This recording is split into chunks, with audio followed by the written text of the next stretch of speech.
अभी अभी हम चलो रेडी हो गया सर। आज हम लोग क्या पढ़ेंगे? क्लास 10 थेल्स प्रमेय पढ़ेंगे। थेल्स प्रमेय क्या होता है पहले उसको फिर समझेंगे, फिर उसको अच्छा से एक्सप्लेन करेंगे। तो सबसे पहले हम एक फिगर ड्रॉ करते हैं, उसके अनुसार हम समझेंगे। एक ये त्रिभुज है,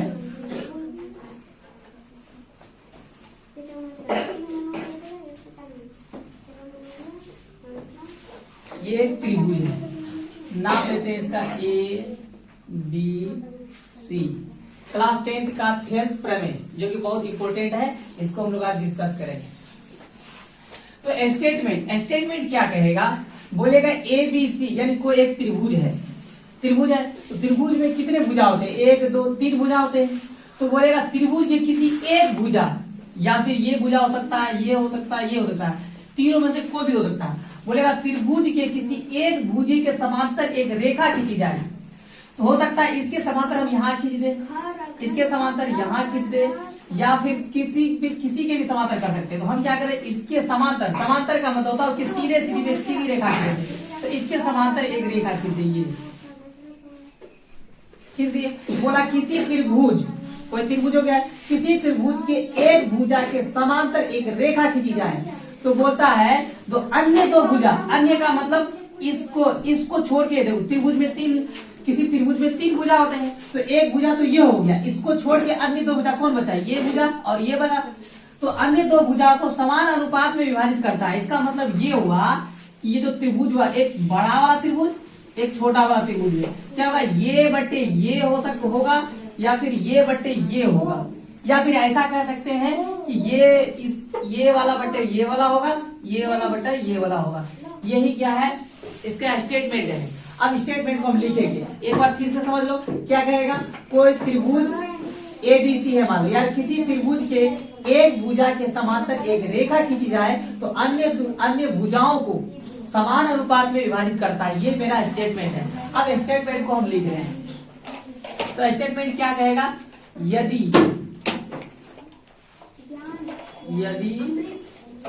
किसी त्रिभुज, या त्रिभुज को हम शॉर्ट में लिख रहे हैं, इस तरह का जब भी दिखे तो समझ जाओ वो त्रिभुज है। क्या बोला? यदि किसी त्रिभुज में कोई एक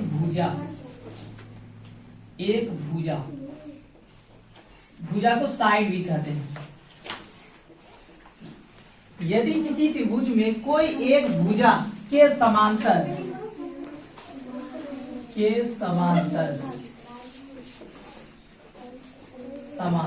क्या बोल रहा है? यदि किसी त्रिभुज में कोई एक भुजा के समांतर एक रेखा खींची जाए, एक रेखा खींची जाए, यानी कि कोई त्रिभुज है, इस भुजे के समांतर एक रेखा खींच दिया, मान लो इसका नाम हम दे देते हैं P और Q, कुछ भी दे सकते हैं। तो यदि किसी त्रिभुज में कोई एक भुजा के समांतर एक रेखा खींची जाए तो वह अन्य भुजाओं को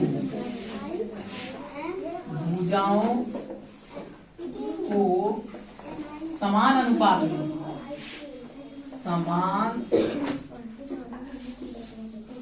अनुपात में विभाजित करता है।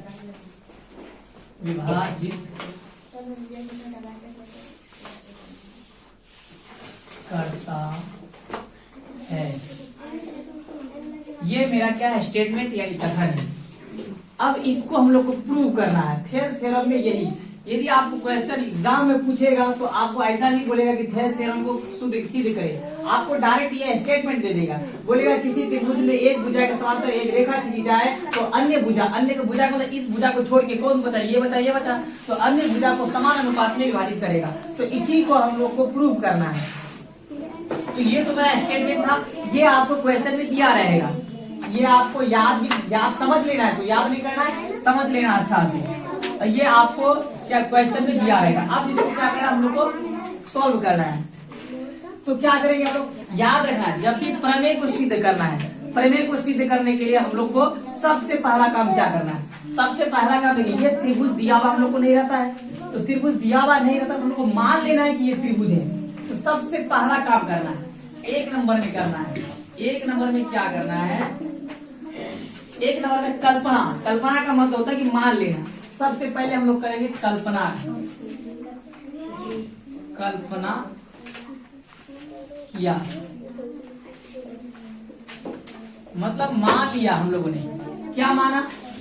हम लोगों ने माना कि ए बी सी एक त्रिभुज है। क्या माना? कल्पना किया कि ए बी सी एक त्रिभुज है। ए बी सी एक त्रिभुज है। ए बी सी क्या है? एक त्रिभुज है, ये मान लिए। उसके बाद क्या करेंगे? और नेक्स्ट पहले करेंगे कल्पना, उसके बाद दूसरे नंबर में हम लोग रचना करते हैं।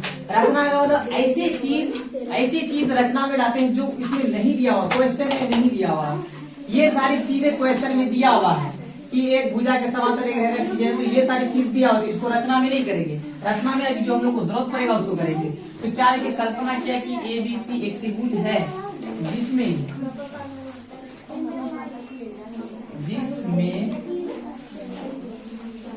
BC जो है समांतर है, BC समांतर है PQ के। BC समांतर है PQ के, ठीक है। और PQ क्या है?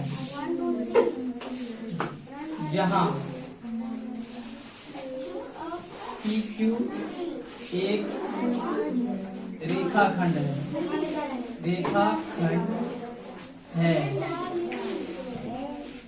जो BC के समांतर है, BC के समांतर है। पहला हम लोग करेंगे कल्पना किया कि जो हम लोगों ने कल्पना कर लिया। उसके बाद दूसरे नंबर पे क्या करना है? सिद्ध करना है कि सिद्ध करना है कि।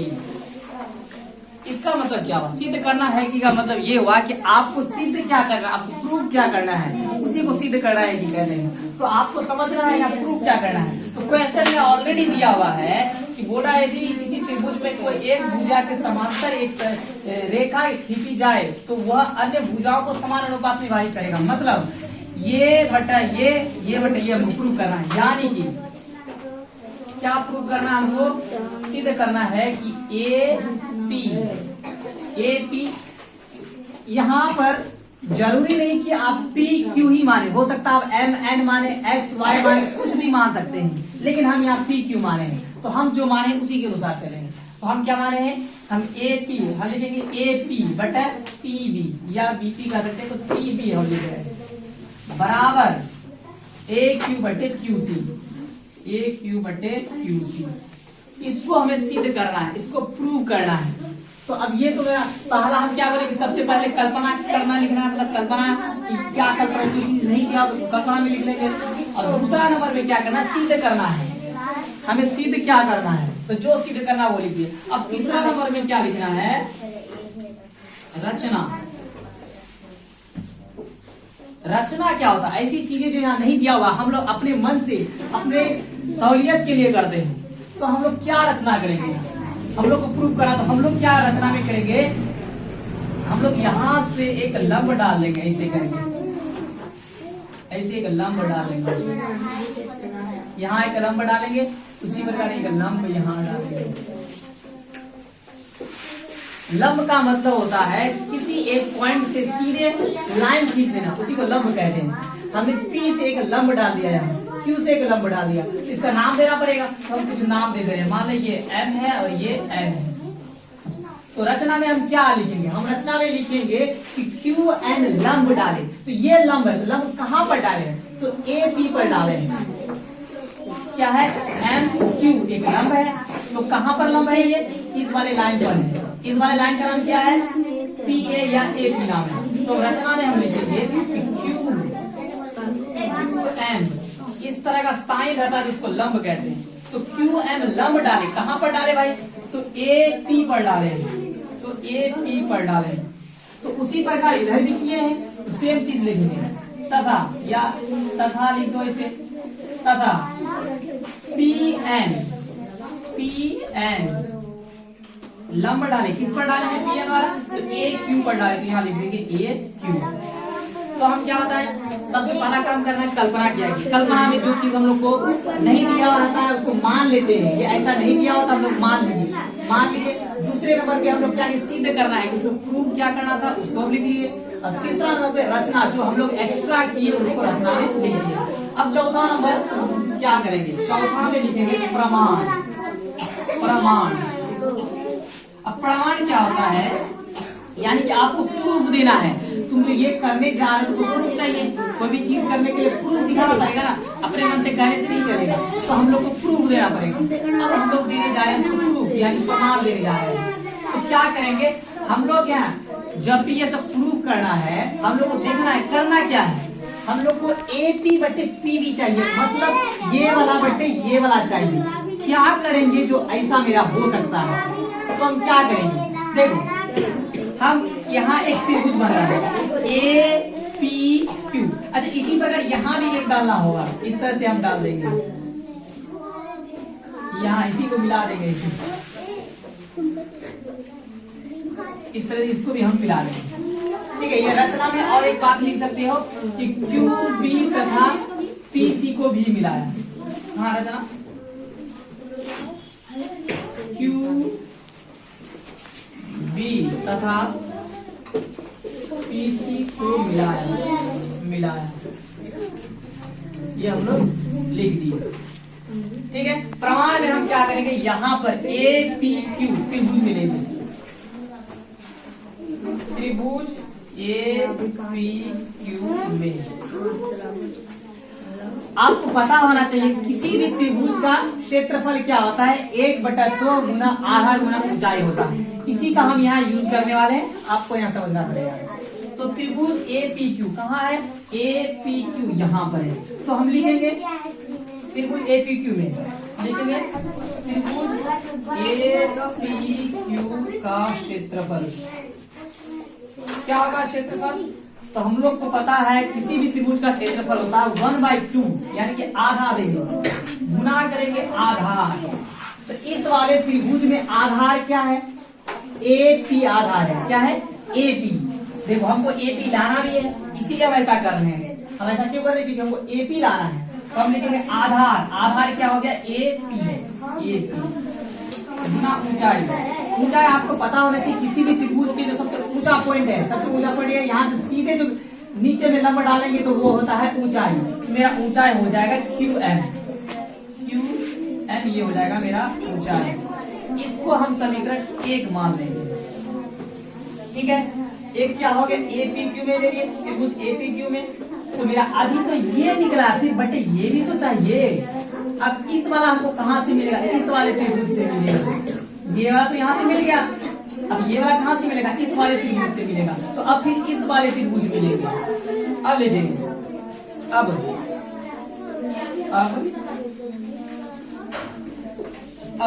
अब क्या करेंगे? इस वाले त्रिभुज लेंगे पी क्यू बी, त्रिभुज पी क्यू बी में। ठीक इसी प्रकार करेंगे। आपको पता होना चाहिए किसी भी त्रिभुज का यदि ऊंचाई पता करना है तो हमको क्या करना है? त्रिभुज का क्षेत्रफल, तो आधार गुना ऊंचाई चाहिए, 1/2 आधार गुना ऊंचाई। तो आधार तो हमको पता है पी बी, लेकिन ऊंचाई कैसे पता चलेगा? तो आपको पता होना चाहिए किसी भी त्रिभुज के जो सबसे ऊंचा पॉइंट उससे सीधे सीधे जो आप खींचिएगा तो वही आपका ऊंचाई होगा, यानी कि ऊंचाई आपका ये वाला होगा, ये होगा। क्यों? किसी भी त्रिभुज के सबसे जो ऊंचा पॉइंट है उससे लंब डालना पड़ेगा। यहाँ से आप लंब डालिएगा तो ये आपका ऊंचाई पता चलेगा। तो इसी प्रकार अब त्रिभुज पी क्यू बी में क्या हो जाएगा? त्रिभुज पी क्यू बी का क्षेत्रफल, पी क्यू बी का क्षेत्रफल क्या होगा? क्षेत्रफल इसी प्रकार करेंगे 1/2 गुना आधार। आधार क्या है? ये है पी बी। आधार क्या है? पी बी गुना ऊंचाई, ऊंचाई यही रहेगा एम क्यू। यहाँ पर क्या दिया क्यू एम, तो इसीलिए यहाँ भी क्यू एम ही देंगे। ये हो गया समीकरण 2। अब आप यहाँ पर देख रहे होंगे कि कुछ कुछ चीज सेम है। जब हम इस दोनों का कंपेयर करें, कंपेयर का मतलब तुलना करना, मतलब एक को दूसरे से भाग देना। जब हम इसको भाग देंगे तो ये खत्म हो जाएगा, ये खत्म हो जाएगा, यानी ये वाला त्रिभुज बटे ये वाला त्रिभुज मेरा बचेगा। अब लिखेंगे समीकरण 1 और 2 को तुलना करने पर,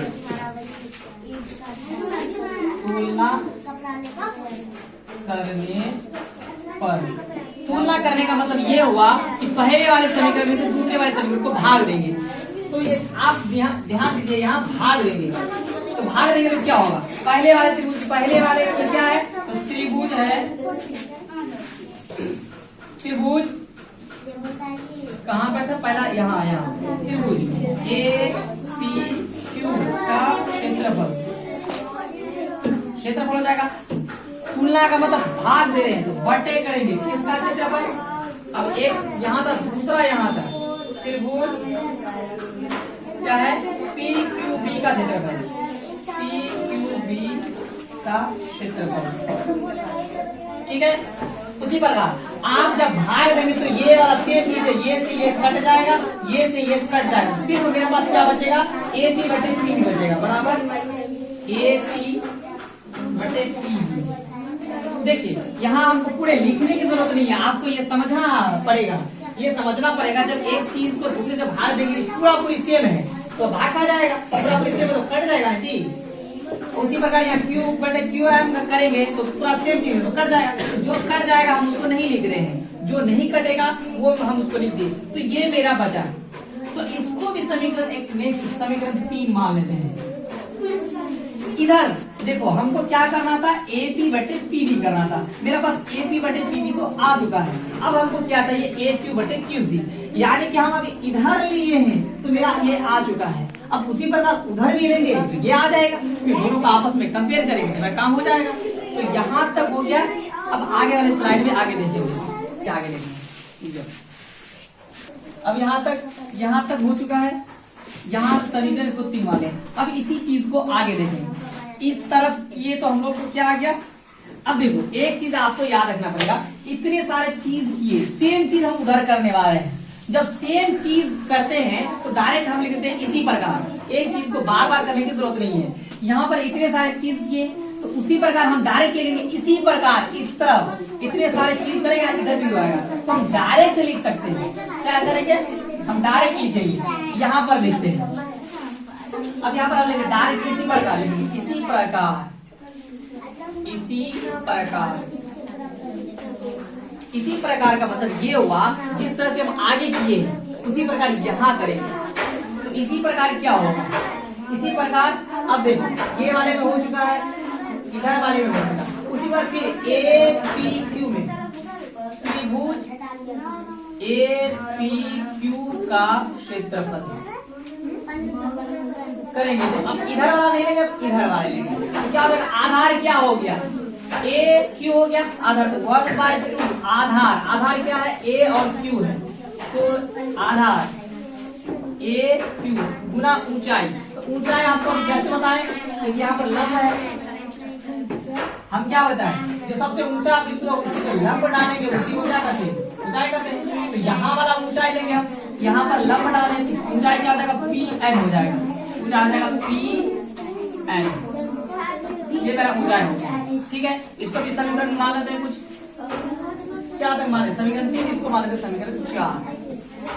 समीकरण हम लोग इसीलिए मानते हैं ताकि उसका जब यूज करेंगे तो उसका पता चल पाए कि कहाँ से उसे यूज किए, ठीक है। अब ये वाला हो गया, फिर उसी प्रकार हमको क्या चाहिए ये बटे ये, अब ये भी तो चाहिए ना। तो ये वाला कहाँ पर है, देखिए ये वाला त्रिभुज आपका यहाँ पर बन रहा है, इस वाले त्रिभुज। अब फिर लेंगे, फिर क्या बन रहा है, फिर पी क्यू सी, त्रिभुज पी क्यू सी का क्षेत्रफल, त्रिभुज पी क्यू सी, ठीक है, पी क्यू सी का क्षेत्रफल। बराबर हो जाएगा। आधार, इसका आधार क्या है? ये आधार है। हम क्या बोले? आधार का मतलब नीचे वाला, धरती वाला। तो धरती में उसको आधार कहते हैं। आधार तो ये वाला है, क्यूसी आधार है, क्यूसी आधार है। ऊंचाई, ऊंचाई भी हम जस्ट बताएं। ऊंचाई का मतलब जो सबसे ऊंचा बिंदु है, ऊंचा बिंदु से एक लंब डालिए, जो लंब डालेंगे जो वही ऊंचाई पता चलेगा। तो इस त्रिभुज में देखिए यहाँ पर ये सबसे ऊंचा बिंदु, इससे जाकर लंब डालिएगा, ये आएगा लंब आकर, तो यही ऊंचाई हो गया। आपको ये नहीं समझना कि इसका इस त्रिभुज का वहां पर कैसे होगा, वही होगा। ये जो है टेढ़ा है। किसी भी चीज का ऊंचाई पता करने के लिए क्या तो सीधे सीधे आपको लाइन खींचना होता है। तो क्या हो जाएगा? ऊंचाई क्या हो जाएगा? पी एन हो जाएगा, पी एन हो जाएगा। 5 मानेंगे। यहाँ थोड़ा यदि कम दिखाई दे रहा है तो इसको फिर से लिख देते हैं। क्या है यहाँ लिखा है? इसी प्रकार। क्या लिखा है? इसी प्रकार। ये मार्कर एक कम होने के कारण नहीं दिख रहा है, थोड़ा सा हम इसको लिख दे रहे हैं। क्या लिखा है? इसी प्रकार। इसी प्रकार का मतलब आपको समझा चुके हैं। एक काम पहले कर चुके होते हैं तो सेम चीज नहीं करना होता है, इसलिए डायरेक्ट लिख देते हैं इसी प्रकार। इसी प्रकार देखिए, यानी त्रिभुज इस वाले त्रिभुज ए पी क्यू लिखा हुआ है, या का लिखा हुआ है, या क्षेत्रफल लिखा हुआ है। ठीक है, बराबर ये चीज आपको समझ में आना चाहिए। ए क्यू लिखा हुआ है या गुणा लिखा हुआ है, पी एन लिखा हुआ है। इसी को समीकरण 4 मान लिया हम लोग। फिर का मतलब फिर से कोई काम कर रहे हैं तो यहाँ लिखते हम फिर क्या? त्रिभुज पी क्यू सी का क्षेत्रफल बराबर क्या है? 1/2 गुणा क्यू सी गुणा पी एन। ठीक है, इसको हम लोग समीकरण 5 मान लेंगे। देखिए, इससे पहले मेरा क्या हो चुका है? मेरा हो चुका है ए पी बटे पी बी, यानी इधर वाला हो चुका है। सेम इधर वाला करना है। अब फिर जो काम इससे पहले किए थे सेम करेंगे। अब लिखेंगे समीकरण 4 तथा 5 का तुलना करने पर आपको हमेशा याद रखना है, तुलना का मतलब होता है एक से दूसरे को भाग देना है। अब हम फिर इससे उसके बजाय इसको इससे भाग देंगे। तो आपको समझ में आना चाहिए कि 1/2 से भाग दीजिएगा तो कट जाएगा। ये एक क्यूब क्यू सी रह जाएगा क्योंकि अलग अलग है। अब पी एन दोनों सेम है तो फिर से कट जाएगा। तो उसी प्रकार मेरा क्या हो जाएगा, आपको यह ध्यान देना है। त्रिभुज ए पी क्यू का क्षेत्रफल बराबर बटे करेंगे, क्योंकि हम तुलना कर रहे हैं, भाग दे रहे हैं। तो क्या करेंगे? त्रिभुज पी क्यू सी, त्रिभुज पी क्यू सी का क्षेत्रफल। ठीक है, अब बराबर क्या हो जाएगा? जो कट जाएगा तो कट जाएगा, बचा क्या है? ए क्यू बटे क्यू सी। देखिए, आप इधर ध्यान दे रहे होंगे तो मेरा क्या आ चुका है? ए पी बटे पी बी, यानी कि ए पी बटे पी बी आ चुका है। और इधर आपका क्या आ चुका है? ए क्यू बटे क्यू सी आ चुका है। आपको यही चीज प्रूव करना है, थोड़ा याद ध्यान दीजिए। ए पी बटे पी बी, ए क्यू बटे क्यू सी, इसी चीज को सिद्ध करना है। मेरे पास आ चुका है, लेकिन दिक्कत ये है कि इस चीज को हटाना पड़ेगा। यहाँ पर क्या आ जा रहा है? इसको तो हटाना पड़ेगा।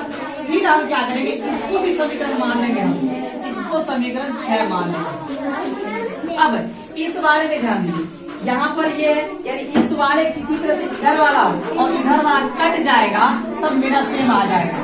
तो आप यहाँ पर दे दीजिए, यहाँ पर भी क्या है? त्रिभुज ए पी क्यू का क्षेत्रफल है, दिख रहा है आपको। उसी प्रकार इधर यहाँ ध्यान दीजिए, यहाँ भी है त्रिभुज ए पी क्यू का क्षेत्रफल। दोनों तो सेम है, कंपेयर करेंगे तो कट जाएगा। लेकिन यहाँ पर दीजिए, नीचे में है त्रिभुज पी क्यू सी का क्षेत्रफल, लेकिन इधर ध्यान दीजिए, यहाँ पर आपका है पी क्यू बी का। ये दोनों अलग अलग है, कटेंगे नहीं। तो आपको एक बात आप यहाँ पर फिगर में ध्यान दीजिए, आपको एक पॉइंट पता होना चाहिए। यदि कोई दो समांतर रेखा के बीच दो त्रिभुज बन रहा हो, दो समांतर रेखा है, समांतर रेखा के बीच दो त्रिभुज बन रहा है, तो एक ही आधार पर आधार यहाँ ध्यान दीजिए, ये आधार एक है, इस आधार पर दो त्रिभुज बन रहा है। एक ये वाला त्रिभुज बन रहा है और इसी आधार पर ये वाला त्रिभुज बन रहा है। तो ये दोनों त्रिभुज का क्षेत्रफल बराबर होगा। इसका मतलब ये हुआ कि ये जो त्रिभुज है, ये जो बी, यानी कि इस वाले त्रिभुज, फिर यहाँ पर जो त्रिभुज है पी क्यू सी, दोनों का क्षेत्रफल बराबर होगा। क्यों बराबर होगा? तो आपको पता होना चाहिए कि किसी दो समांतर रेखा के बीच बनने वाले त्रिभुज यदि उसका आधार सेम हो तो दोनों क्षेत्रफल क्या होते हैं? बराबर होता है। तो यहाँ एक पॉइंट हम लिख रहे हैं, आप यहाँ ध्यान दीजिए। इस तरह से यह है, चूंकि त्रिभुज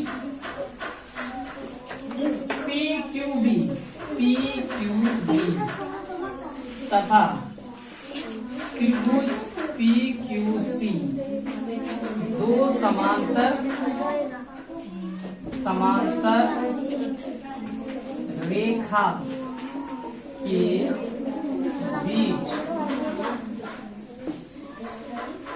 बीच तथा एक ही आधार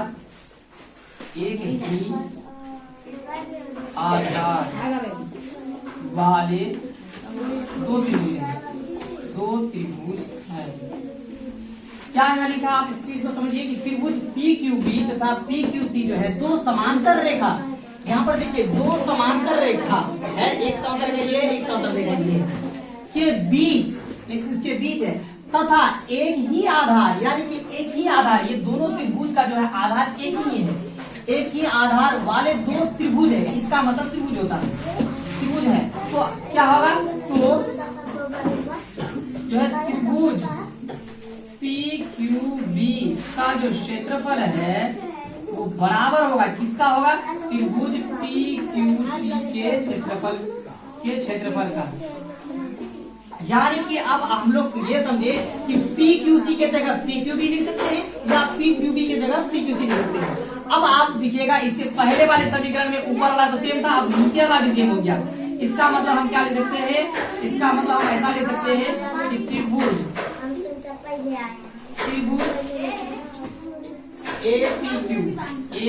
APQ का क्षेत्रफल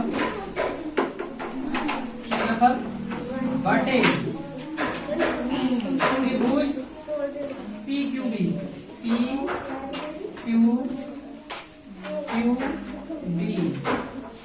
का क्षेत्रफल बराबर, ऊपर का APQ क्या, APQ रहने देंगे, त्रिभुज APQ का क्षेत्रफल बटे, अभी हम क्या PQB के बदले में लिख सकते हैं? क्या PQB के बदले में लिख सकते हैं? PQC, त्रिभुज PQC का क्षेत्रफल, ऐसा लिख सकते हैं। ठीक है, यानी कि अब इसी प्रकार अब जब इस चीज को आप समझ गए तो अब देखिए, अब तुलना करेंगे समीकरण 3 तथा 6 का तुलना। अब समीकरण 6 में देखिएगा, तो APQ ऊपर में आ रहा है और नीचे में PQC आ रहा है। यदि आप समीकरण 3 को यहाँ पर देखिएगा तो APQ आ रहा है, नीचे में PQB आ रहा है। तो PQB के बदले में हम क्या लिख सकते हैं? PQB के बदले में लिख सकते हैं PQC, क्या सकते हैं? PQC। अब हम डायरेक्ट ये वाला आपको इतना समझना है कि ये पूरा चीज कट जाएगा, इधर वाला यहाँ का ये वाला भी कट जाएगा और ये वाला भी कट जाएगा। तो डायरेक्ट मेरा पास तुलना करने पर क्या बचेगा? AP बटा बचेगा PB और बचेगा ये वाला AQ बटे QC, ये बचेगा और ये मेरा प्रूफ हो गया। ये क्या हो गया मेरा? प्रूफ। ये थेल्स थ्योरम हमारा प्रूव हो गया। ठीक है,